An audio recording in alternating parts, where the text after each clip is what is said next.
दोस्तों आज की इस वीडियो में आप ने जैसे कि थंबनेल पे पढ़ लिया है कि बेसिकली एक वीडियो है best career options for pharmacist and assistant pharmacist. Preferably assistant pharmacist के लिए बेस्ट करियर ऑप्शंस इस वीडियो में होंगे। और अगर फार्मासिस्ट हैं आप और ये वीडियो देख रहे हैं तो I am damn sure that you will also get some benefit out of this video. लेकिन याद रखिएगा कि आपने इस वीडियो को बहुत seriously with cool and calm mind देखना है। आपने 2 से 3 दफा इस वीडियो को देखना है, रिलैक्स होकर आपने सोचना है कि यार इस वीडियो को आप देख क्यों रहे हैं और इससे आपको फायदा क्या होगा। इससे याद रखिएगा कि this is a kind of career guideline या करियर काउंसलिंग है आपके लिए मीन्स किसके लिए? वो फार्मासिस्ट, वो असिस्टेंट फार्मासिस्ट जो अपने मुल्क को छोड़ के किसी गल्फ कंट्री में जाने के ख्वाहिश रखते हैं। देखिए मैं रिपीट करूंगा, मुल्क को छोड़ के जाने से मुराद अमेरिका की बात नहीं कर रहा, मैं कनाडा की मैं बात नहीं कर रहा, ऑस्ट्रेलिया की मैं बात नहीं कर रहा, यूरोपियन कंट्रीज की बात नहीं कर रहा, गल्फ कंट्री की मैं बात कर रहा हूं। अगर आपकी ये प्लानिंग है कि आप मूव करके गल्फ कंट्रीज जाना चाहते हैं और वहां फार्मासिस्ट की जॉब करना चाहते हैं और आपके जहन में ये क्वेश्चन है कि क्या आपको फार्मेसी की जॉब करनी चाहिए या आपको सेल्स की जॉब करनी चाहिए, तो इसमें देखिए मैं अपना जो ओपिनियन है वो आपको eight the end of video बताऊंगा। लेकिन मैं आपको तमाम बेनिफिट्स गिनवाता हूं कि ये है फार्मेसी की जॉब के बेनिफिट्स, ये हैं सेल्स की जॉब के बेनिफिट्स। अच्छा, कुछ व्लॉगर्स मैंने देखे हैं जो व्लॉग्स करते हैं और जो सिर्फ इंफॉर्मेशन ट्रांसफर कर रहे होते हैं और वो आपको कोई करियर गाइडलाइन नहीं दे पाते। उसका रीजन ये है कि frankly speaking they do not have the capability to tell you that what you should do in your future. वो बेसिकली ऐसे व्लॉगर्स हैं, मैंने देखा है कि वो खुद भी जॉब कर रहे हैं, बस जॉब कर रहे हैं, यूट्यूब बनाने का उनको शौक हुआ, आए और यूट्यूब पे वीडियो बनाई और डाल दी और ये जा वो जा। लेकिन the basic purpose of my this video is specially for assistant and what should I से दिस फार्मासिस्ट, कि देखिए आपको अपनी लाइफ गुजारनी है तो उसके लिए आपको अच्छी तरह प्लानिंग करनी पड़ेगी। Otherwise at the end of your mid career, if you are in the mid career and you are then deciding that which field you should have chosen, so this will be your mistake. So let me tell you first, मैं आपको distinction करके बताऊंगा कि pharmacy की job के benefits and sales की field के benefits. सबसे पहले मैं आपको ये बताऊंगा कि फार्मेसी की फील्ड के बेनिफिट। मैंने कुछ पॉइंट्स लिखे हुए हैं और मैं कोशिश करूंगा कि मैं आपको रीड आउट करके बता सकूं ताकि मैं कोई पॉइंट मिस ना करूं। देखिए मैं दोबारा बता रहा हूं, सेल्स का मतलब होता है सेल्स रिप्रेजेंटेटिव और medical representative in pharmaceutical companies और कॉस्मेटिकल कंपनीज और न्यूट्रास्यूटिकल कंपनीज। फार्मेसी की जॉब का मतलब है फार्मेसी की जॉब इन फार्मासिस्ट, जहां आप as a retail pharmacist, community pharmacist और एज अ हॉस्पिटल फार्मासिस्ट आप जॉब कर रहे होते हैं। सबसे पहले है कि आपको फार्मासिस्ट बनने के लिए एग्जाम अटेम्प्ट करना पड़ता है, MOH या जो भी जिस कंट्री में आप जा रहे हैं वहां की हेल्थ अथॉरिटी का एलिजिबिलिटी का एग्जाम अटेम्प्ट करना पड़ता है। यह है फार्मासिस्ट के लिए। जबकि सेल्स में आपको किसी भी किस्म का एग्जाम नहीं देना पड़ता, apart from few countries like Oman और सम दूसरी कंट्रीज हैं जहां रिटन एग्जाम लेते हैं। अदरवाइज आपको कोई भी एग्जाम देने की जरूरत नहीं होती। This is the first point. The second point, opportunities of jobs. याद रखिएगा हमारी जो फार्मासिस्ट कम्युनिटी है, they most of them are introvert people. उन्होंने बुक्स पढ़ी होती हैं और वो सोचते हैं कि बस जाके फार्मेसी में डिस्पेंसिंग करना है एंड दैट्स ऑल। तो चूंकि मेजॉरिटी फार्मासिस्ट जो फार्मेसी डिग्री होल्डर्स होते हैं वो फार्मेसी की तरफ जाते हैं तो वहां सेचुरेशन कदरे कंपैरेटिवली सेल्स सेचुरेशन ज्यादा है, तो लिहाजा जॉब की अपॉर्चुनिटीज कम है। This is the second point. So pharmacist में जॉब की अपॉर्चुनिटीज कम है और सेल्स में जॉब की अपॉर्चुनिटीज ज्यादा है क्योंकि सेक्टर्स भी ज्यादा हैं। और सेकेंडली जो फार्मास्यूटिकल होती हैं कंपनीज वो प्रेफर करती हैं कि फार्मासिस्ट को लिया जाए ताकि वो अपने क्लाइंट को अच्छी तरह प्रोडक्ट की नॉलेज ट्रांसफर कर सकें। So this was the second point. Third point, benefits, क्या बेनिफिट्स हैं? सैलरी, फार्मासिस्ट की सैलरी लो, कोई मेडिकल इंश्योरेंस नहीं है, कोई दूसरे बेनिफिट्स नहीं है। सेल्स में हायर सैलरीज, आपको मेडिकल इंश्योरेंस मिल रही होती है, आपको फैमिली की इंश्योरेंस मिल रही होती है। तो आप इस जेस्चर से अंदाजा लगाएं कि यहाँ ऊपर जा रहा है और यहाँ नीचे आ रहा है। So this is the third point के बेनिफिट्स फार्मेसी के लेवल पे आपको कम मिल रहे होते हैं और जो सेल्स यानी कि मार्केटिंग सेल्स में है वहां आपको ज्यादा अपॉर्चुनिटीज मिल रही होती है। फोर्थ पॉइंट, याद रखिएगा, शायद आप में से कुछ जो फार्मासिस्ट हैं जो इस वक्त जॉब कर रहे हैं उनको ये पॉइंट बुरा लगे, लेकिन फार्मेसी की जॉब लो प्रोफाइल जॉब है।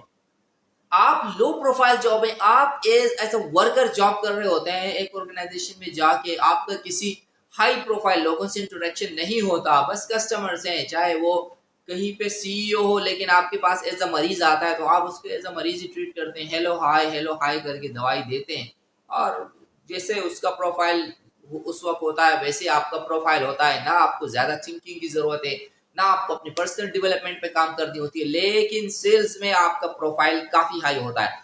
जो आपकी इंटरपर्सनल स्किल्स है, जो कम्युनिकेशन स्किल्स हैं, जो आपकी प्रोफेशनल स्किल्स हैं, वो सेलिंग में ज्यादा निखर के आती हैं, ज्यादा उभर के आती हैं comparative to the you know this limited space job, specially जहां आप फार्मेसी जॉब कर रहे हैं। अगर कहीं हॉस्पिटल में है, किसी बड़ी ऑर्गेनाइजेशन में है तो कंपैरेटिवली थोड़ा हाई होगा, लेकिन फिर भी सेल्स के बंदे से कम ही रहता है। अच्छा, अब एक एक चीज और याद रखिएगा, जैसे मैंने आपको बताया कि जब प्रोफाइल आपका यहाँ कम है, आपका exposure to the outside to the market कम है इन फार्मेसी जॉब, तो आपका जो थिंकिंग का जो प्रोसेस होगा, आपकी जो ज्यादा सोच की जो कैपेबिलिटी होती है वो भी कम रहती है और आप एक अच्छे बिजनेसमैन नहीं बन सकते। एक्सेप्शंस आर देयर, मैं जानता हूं कुछ फार्मासिस्ट को कि they are a good entrepreneur और वो बहुत आगे गए हैं, लेकिन एक्सेप्शंस यानी कि आटे में नमक के बराबर। जबकि सेल्स के लोग, बिजनेस अपॉर्चुनिटीज ज्यादा होती है, इनको पार्ट टाइम जॉब कर सकते हैं, पार्ट टाइम बिजनेस अपॉर्चुनिटीज उनकी ज्यादा होती हैं और कुछ स्पेस कुछ टाइम गुजारने के बाद वो आगे जाने की सोचते हैं। अब मैं आपको एक इंटरेस्टिंग एग्जांपल दूं, जैसे कि सेल्स के जो लोग होते हैं उनका अपने एरिया मैनेजर्स, जोनल मैनेजर्स, अपने जो डिस्ट्रिक्ट मैनेजर्स, जो आपके नेशनल मैनेजर्स होते हैं, सीईओ होते हैं, उनसे इंटरेक्शन रहता है और उनके जहन में ये भी आता है कि यार इनके इतने बेनिफिट्स हैं, इतनी सैलरी ले रहे हैं वगैरह वगैरह, तो उनकी सोच होती है कि यार शायद काश हम भी इतनी सैलरी लें। लेकिन जो फार्मासिस्ट है उसको ये नहीं पता मेरे एरिया मैनेजर की क्या बेनिफिट्स हैं, कुछ नहीं पता। एरिया मैनेजर से ऊपर कौन है उसको कुछ नहीं पता, बस वो सोचता है कि ये सैलरी है, ये आ रही है, बस हमें हैंड टू माउथ चलना है। तो फार्मेसी में हैंड टू माउथ चल रहे होते हैं जबकि सेल्स के लोग बहुत हाई होते हैं। अच्छा, जैसे मैंने आपको बताया कि फ्यूचरिस्टिक अप्रोच ज्यादा होती है, किसमें? सेल्स के लोगों में फ्यूचरिस्टिक अप्रोच ज्यादा होती है। वो सोचते हैं कि हमें आगे जाना चाहिए, हमें एरिया मैनेजर, सेल्स मैनेजर ऊपर। जबकि फार्मेसी की जो लोग, चूंकि 9 to 6, 9 to 5, 8 to 5 जॉब होती है, ठंड प्रोग्राम जॉब होती है, गए ड्यूटी की, घर पे आ गए, कोई हमारा इंटरेक्शन नहीं है अपनी ऑर्गेनाइजेशन से, कोई एक्स्ट्रा असाइनमेंट नहीं है। ये मैं उनकी बात कर रहा हूँ जो थोड़ी बहुत अच्छी किसी फार्मास्यूटिकल चेन में है, लेकिन जो बेचारे इंडिविजुअल फार्मेसी में है तो फिर उनकी तो लाइफ तेल है।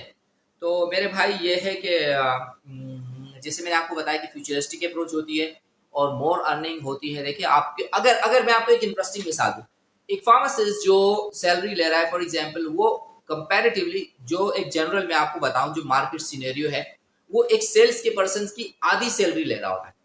तो अगर सेल्स का पर्सन फॉर एग्जांपल जो जो बल्कि जो फार्मासिस्ट है, अगर वो 10 साल में जितना या 5 साल में जितना कमाएगा, तो मेरे भाई सेल्स का बंदा उसकी हाफ एज में यानी हाफ जो सर्विस है उससे ज्यादा बेनिफिट्स वो कमा चुका होगा।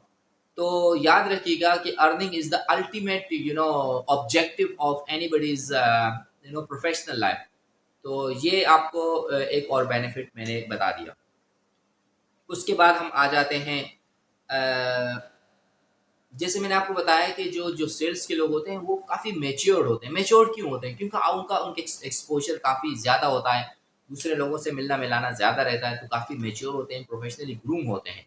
और this is one benefit. And जैसे मैंने आपको बताया कि जो सेल्स के लोग होते हैं वो पार्ट टाइम जॉब भी कर सकते हैं, वो मैनेज कर लेते हैं। दोस्तों ये था तमाम बेनिफिट्स। शायद मैंने कुछ चीज़ें इसमें नहीं भी डिस्कस की होंगी, लेकिन वो जनरली कुछ ऐसी चीज़ें होती हैं जिनको बताने की ज़रूरत नहीं होती। अब जैसे कि शुरू में वीडियो में मैंने बताया था कि मैं आपको ये बताऊँगा कि आपको किस फ़ील्ड में जाना चाहिए। तो देखिए ये एक आसान सेंटेंस, तो क्वेश्चन तो शायद आसान है, लेकिन इसका आंसर काफ़ी डिफ़िकल्ट है, क्योंकि हर इंसान की अपनी एक पर्सनैलिटी टाइप होती है। तो अगर आप समझते हैं कि you are extrovert in nature and you are more confident, और you are a risk taking in your life, तो बेहतर है आप सेल्स की तरफ जाएँ। एक बंदा जिसको फिक्स्ड टाइमिंग की जॉब अच्छी लगती है, फिक्स सैलरी अच्छी लगती है, हैंड टू माउथ वो ज़िंदगी गुज़ारना पसंद करता है, और उसकी शायद कुछ अदर इनकम की सोर्सेज़ वग़ैरह भी हैं, तो वो ठीक है, फिर फार्मेसी की जॉब को प्रेफ़र कर ले। Otherwise better you go for the sales job. Pressure ज़्यादा है, बेनिफिट्स ज़्यादा हैं। अगर आप थोड़े से भी लकी इनफ हैं, और अगर आप थोड़े से भी हार्ड वर्किंग हैं, थोड़े से भी आप स्मार्ट वर्क करें, तो sales field is best field for you. जहाँ पे आप अपने कुछ दूसरे दोस्तों के साथ भी एज़ अ इन्वेस्ट कर सकते हैं, क्योंकि आपके पास अर्निंग ज़्यादा हो रही होगी। तो इन अ नटशेल फाइनली अगर एक सेंटेंस में कहा जाए कि which one is better, so comparatively pharmacy jobs, sales field are far better. क्योंकि अगर आप फार्मासिस्ट हैं, आपके पास मेडिकल डिग्री है, आपके पास नॉलेज है, आपके पास कम्युनिकेशन स्किल्स हैं, तो you will definitely be a successful person in sales field. दोस्तों काफ़ी अरसे से मुझे ये क्वेश्चन आ रहा था कि क्या किया जाए, कहाँ जाया जाए। इट मीन्स कि अभी लोगों को ये कन्फ्यूजन है कि कहाँ बेनिफिट्स ज़्यादा हैं, तो हमेशा लोग ड्रिफ्ट होते हैं towards more benefits. So which is why I thought that I should make video about this topic. So इंशाल्लाह in my next coming video मेरी कोशिश होगी कि कुछ अच्छे टॉपिक्स के साथ अपीयर हों। तो until my next video, take care, thank you so much.